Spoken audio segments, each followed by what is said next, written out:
હું જે video શૂટિંગનો planning કરી રહ્યો છું ને, જે યુટ્યુબ ચેનલ માટે, એમાં મારે પહેલા તો બધાને અમદાવાદ જ ફેરવવું છે, કારણ કે અમદાવાદ એટલું બધું મોટું છે કે હજી સુધી મેં શાયદ અડધું અમદાવાદ પણ નથી જોયું. આટલા વર્ષથી ભલે હું અહીંયા રહેતો હોઉં, પણ અમદાવાદમાં ઘણું બધું જોવાનું બાકી છે. એટલે શરૂઆત અહીંયાથી બરોબર છે, પછી આગળ વિચારશું કે હવે શું કરવું.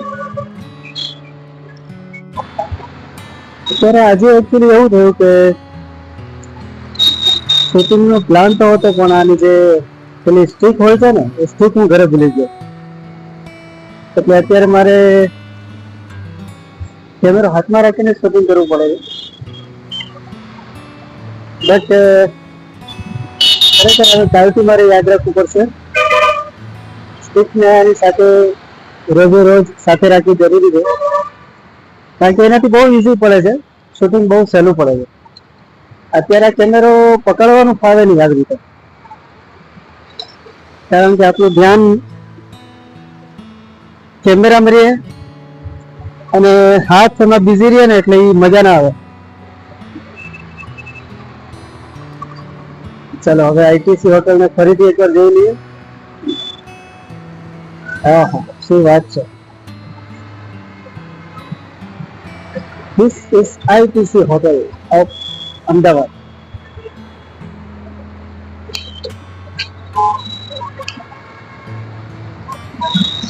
શૂટિંગ કરવાની ખરેખર બહુ મજા આવે. મને તો બહુ ગમે વિડીયો શૂટિંગ અને ફોટોગ્રાફી. મને યાદ છે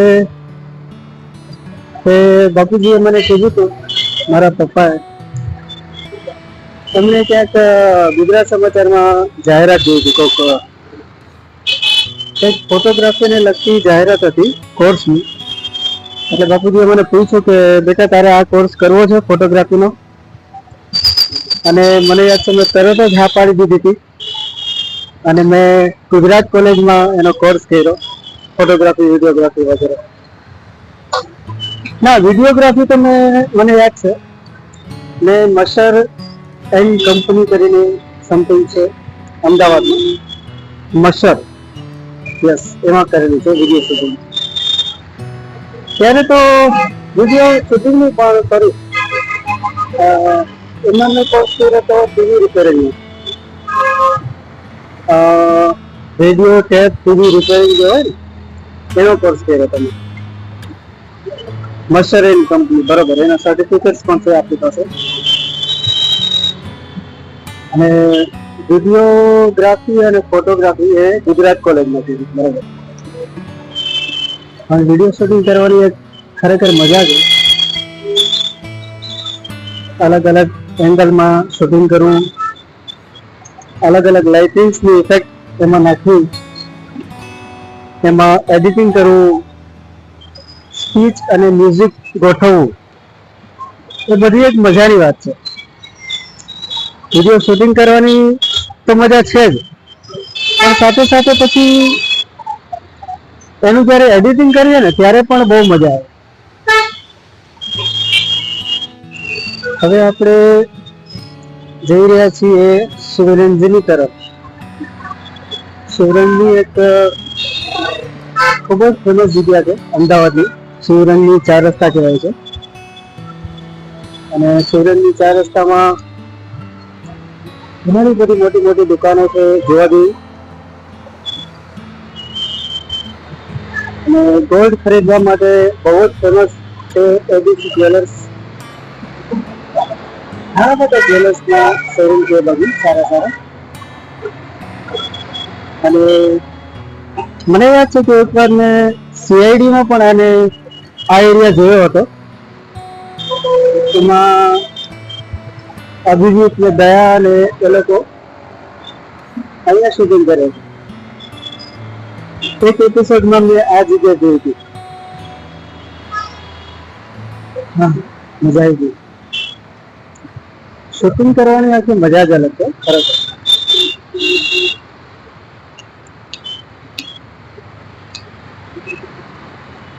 યસ,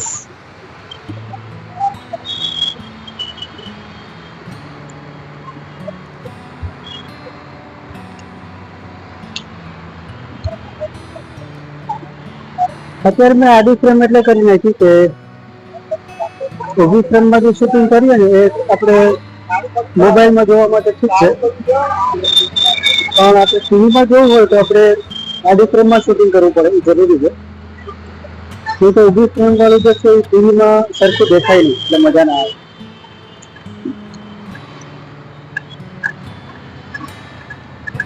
અત્યારે મને આમાં ક્યારેક ક્યારેક મારો ચહેરો લાઈવ દેખાય છે, ખબર નહીં કઈ લાઈટ પડતી હશે મોઢા ઉપર. અહીંયા તો લાલ લાઈટ તો દેખાતી નથી, પણ અહીંયા ખબર નહીં આમાં ચહેરો ક્યારેક ક્યારેક લાલ ને ક્યારેક યલો ને એવો થઈ જાય છે. લાઈટ ઇફેક્ટ કંઈક અલગ અલગ આવે છે આમાં.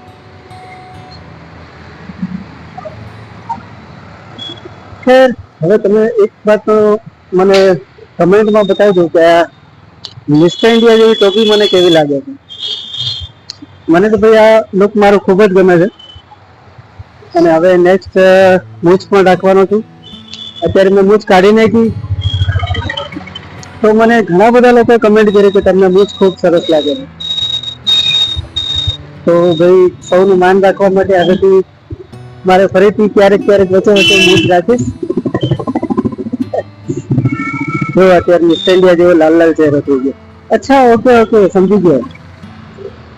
આ ગાડીની બેક લાઇટ જે છે ને એના લીધે આ રેડ ચહેરો થઈ ગયો છે. યસ, આ બાજુમાંથી ગાડી જાય છે ને એટલે એની બેક લાઇટ એકદમ મોટી મોટી લાલ કલરની થાય છે, એટલે એના લીધે આ ચહેરો અચાનક ક્યારેક ક્યારેક રેડ દેખાય.